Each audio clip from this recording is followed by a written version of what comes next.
everybody. It's the Padre and the Pritch, and we got a call, and it looks like... Hello? Yes. No. Yes. No. Three Stooges. Thank you. Go ahead. But there are only two of us here. Wait, I'm big enough to be that third Yeah, one. you could be. I could be both Mo, and as my wife used to say all the time, you know, you look like Curly, but you channel your inner Mo. And you laughed at her, so... Oh, it was hilarious because I do have both, you know, Yeah, you got it. reseed knucklehead, you know, anyway. So I wish I knew how to do that with your nose like this. No, I don't. I don't wish that at all. I'm the Padre. I'm Father Harry and Pritch, and we're both from San Francisco parts, but we were born in Missouri, and we're kind of proud of it. Yeah. Right past resume speed, folks. Yeah. Right past resume speed. Yeah. And when something good happens, we take credit. Right. When it's Something bad, good happens. we run. We run, we just go because we're both, well, I know my family, we were tornado bait. You know, just draw them tornadoes right at us. And folks, I couldn't take it no more. I just kept saying, if we have to go pick up them toys we bought from the cellar, old boy. Anyway, go ahead, I'm sorry. Yeah, well, I came from the banks of the Mississippi River, where a Japanese oncologist who was taking care of me said, "Did you ever live near the Mississippi River?" I said, "Yeah, all my family." He said he was doing a private study, and that just about everybody my age that he knows got cancer. And it's because St. Louis, those chemical companies, and we didn't know all this then. I'm not blaming anybody or judging it, but they just dump everything in the river. By the time it got down to where I lived, Right. you know, the fish were sparkling. Yeah. You know, You could my, see them swim through the my water. brother worked on the Mississippi. He was a pilot on the Mississippi River and a deckhand for years. And he said, I walked to the back of the tow and I looked down, there's three guys and they're fishing in an oil spill. And he goes, "Do you pull the fish out and eat them?" And he goes, "Yeah." He goes, how do they taste?" He goes, "Kind of gassy, but other than that, they light right up." And I was like, "Oh boy, that's going to be a great." And he goes, "You know, you have never seen life until you had fried catfish whiskers." Yeah. I go, "Oh, Whiskers. whisker." I've been there. Yeah, I know what they are. Okay. Yeah. Well, you're German, Yeah. from the German family.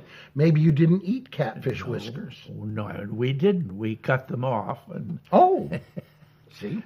no, but we ate Everybody plenty, to their own. we ate plenty of catfish out of the Mississippi. But and I'm not. I didn't make all this up. No, This I get it. particular oncologist was doing this study, and he just said probably you know, there was something in that water because everybody in our family had cancer. You know, Padre, I got to tell you, when I saw that movie with Mark Ruffalo called Dark Waters, and it was about a young Cincinnati attorney who had to go over to West Virginia, good Catholic guy, went, you know, loved God, served God, and became a good person, taking care of stuff. And he went over to West Virginia, where the grandmother was from, and he found out that one of the companies shall remain nameless, because I don't want to hear about it. And I don't do politics, folks. I do God. So they all were suffering from rare cancers. It was killing the cows because the Teflon was rolling into the water stream. And finally, because he went back to Cincinnati to talk to him, and he was struggling with all of it, and he couldn't turn it around, and he was on his own, doing this, and God kind of stayed with him, and probably never left him, folks, never left him, and then he accomplished getting a huge settlement for the folks in the families who had been suffering from the chemicals that had caused so much sorrow. Just like the movie a few years Yeah, ago. that's saying- it. That's it. That's Oh, the there's movie. another movie. What was a lady who played the part. Oh, yeah. Down in Bakersfield area. Yeah. Right, yeah. And you have to fight for it. Right. Yep, same thing. But I remember her going around to all those little country places and the Right. people slamming the door in her face, and she couldn't get them to sign Well, a paper. they were employed by the companies that were poisoning the area, and they had jobs. So it's a moment where folks, if you're out there and you're an executive with a company doing more harm than good, do a gut check. Figure that out, because you got to go see your maker towards the end of it all, and you got to account.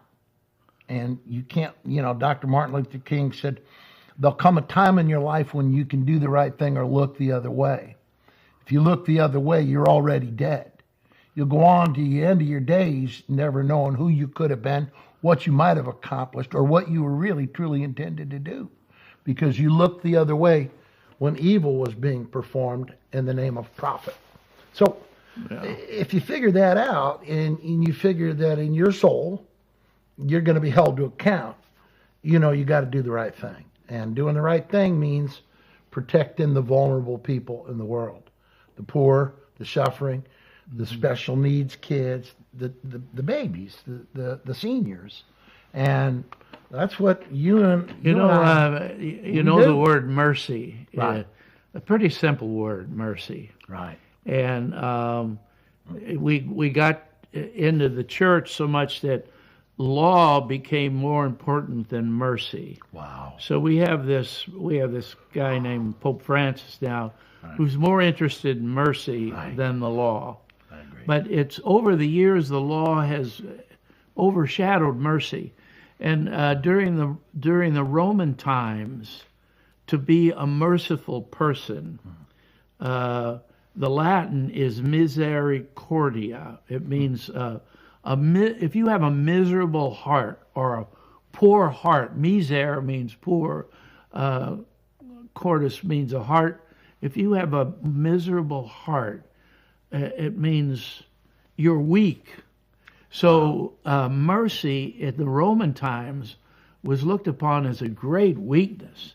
When the Caesars are in the Colosseum and the gladiator who's been struck down is looking up for his life, and the other gladiator is holding a sword to his throat, and they're waiting for thumbs up or thumbs down. Thumbs up, the Caesar gets booed or jeered. Right. I don't know that they booed at that time, but he gets jeered or whistled at because by showing mercy to the gladiator, he's showing a weakness. Go ahead. I found it funny yesterday. I was actually talking about this, how people in the comment section pour their vitriol out. And one of the jokes I always tell folks is about the lady who was so vituperative and poisonous, and she went for a walk and she gossiped about everybody at the church, and she was mean-spirited, cold and ruthless and cruel at times, and shunned people and shamed them and felt herself better. And you got any more words for this woman? Well, I got to tell you where I had to look it up. Vituperative. She went for a walk in the middle of the desert, and she was bitten by a scorpion, and it died.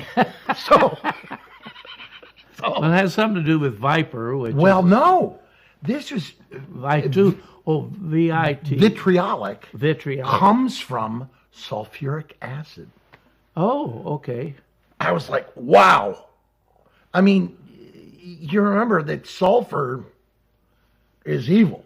It's acid is, the acid is to dissolve all things. Yeah. It just removes all things. And this is what those words can do. And, I was talking about this yesterday on a podcast with folks in the police department. We got to watch our words. Use your words as shields and not as swords to hurt or wound. There's so many of our kids and so many of our seniors and people who are suffering from word attacks on the internet, comment sections. And here's the thing. Everybody goes, well, I don't read the comment section. I go, neither do I. But everybody who reads the comment section comes up and says to me, you know what they said about you in the comment section? Well, it's what you call small town life, folks. And so, I saw that and I kept saying to myself, you'll receive the vicious things that people say way faster. Now, my question is to all these tech guys, do we need the kind of internet that has logarithms and algorithms of negativity because there's more viewership and more sales from that? Look in your soul. Look in your soul. Because if it's your child that's depressed from something that somebody from school says to them, or some cold, ruthless person says about your child, or your father, or your mother, Or your wife. yeah, any one of them, And if my wife reads something bad about me, She she votes laughs for really She goes, anyway, no, she doesn't. She's a wonderful, loving. I love my wife. But, my kids, we were talking about this, and it's a generational thing. Because when you and I were growing up, we had more mercy. Am I wrong? Yeah, I have to think about that. I can't just say right off because I think we had mercy came before law when we were Got it. growing up. At least in my life, it did. Well, that's why I like that line by Hyman Rickover. If you're going to sin against God, not the bureaucracy. At least God will forgive you. Yeah, Right? That's good. Because, it's true, too. Because systems are not made to render mercy to you.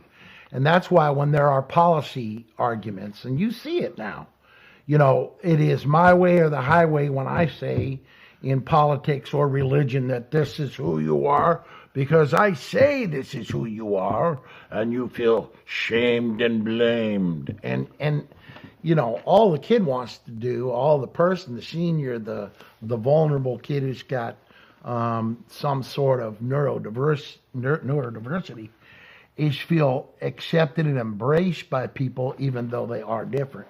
Mm-hmm. And so my key is that I think when I was a kid growing up, because of my Catholic faith, because, I went to St. John Bosco, and we were...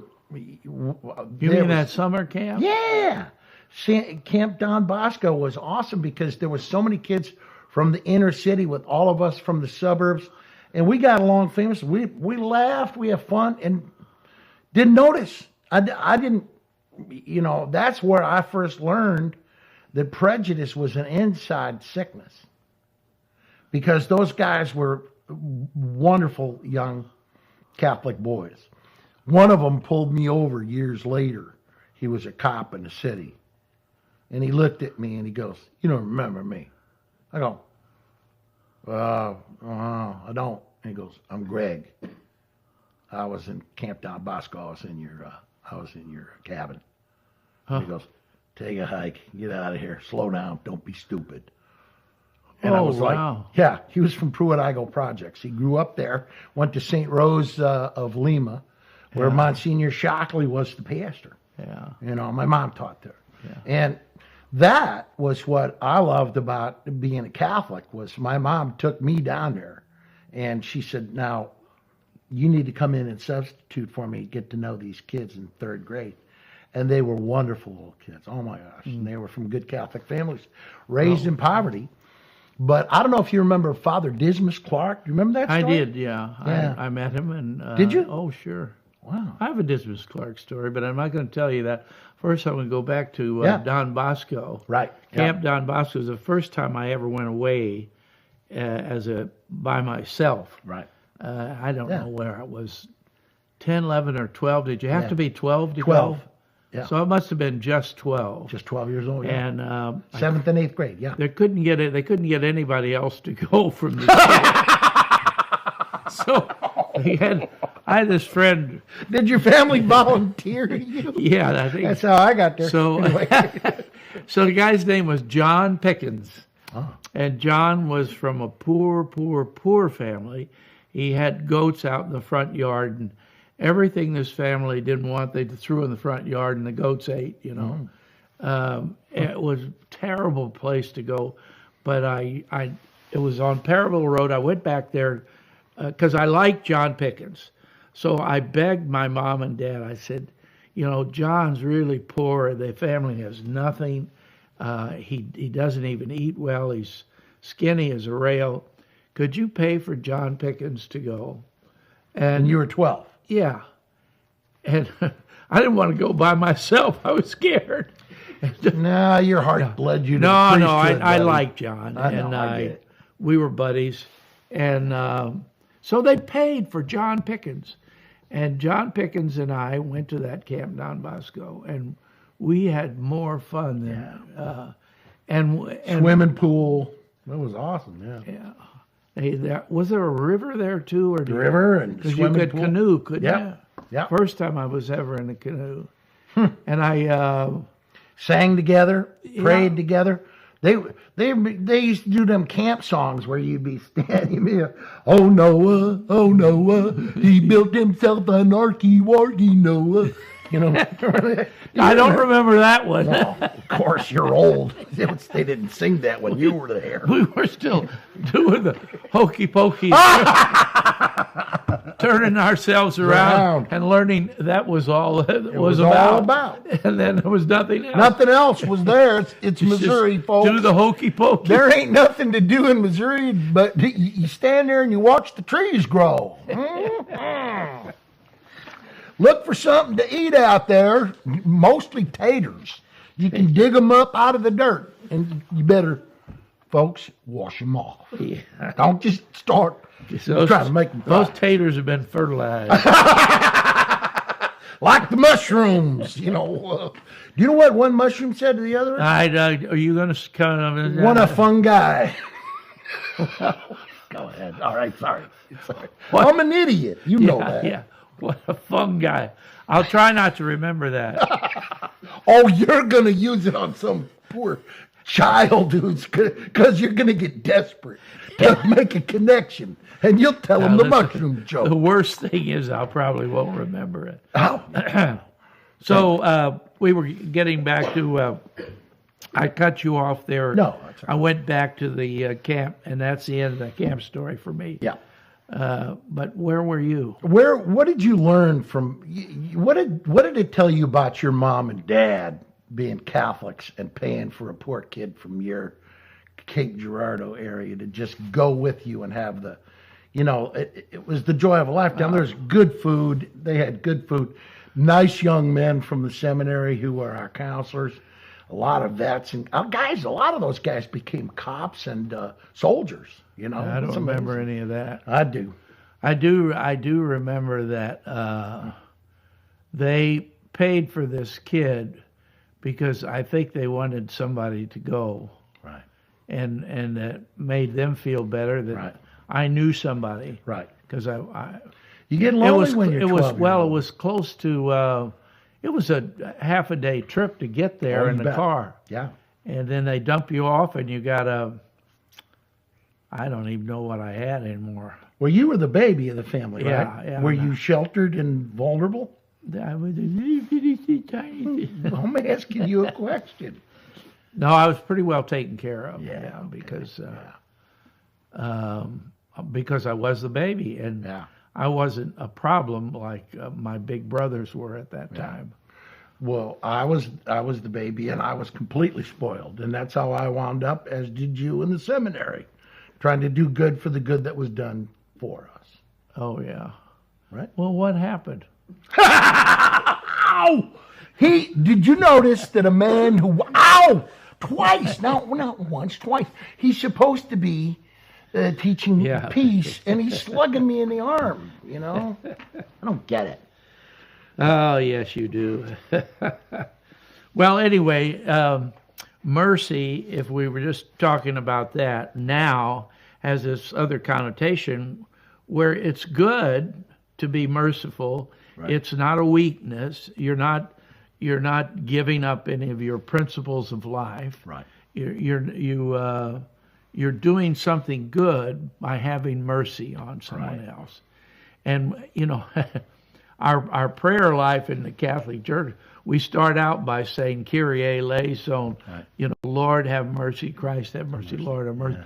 Before we pray or anything, that's the way we started, because we feel the need, because of our human imperfections, we feel the need to have mercy shown to us, and we want the thumbs up. Yeah. Right.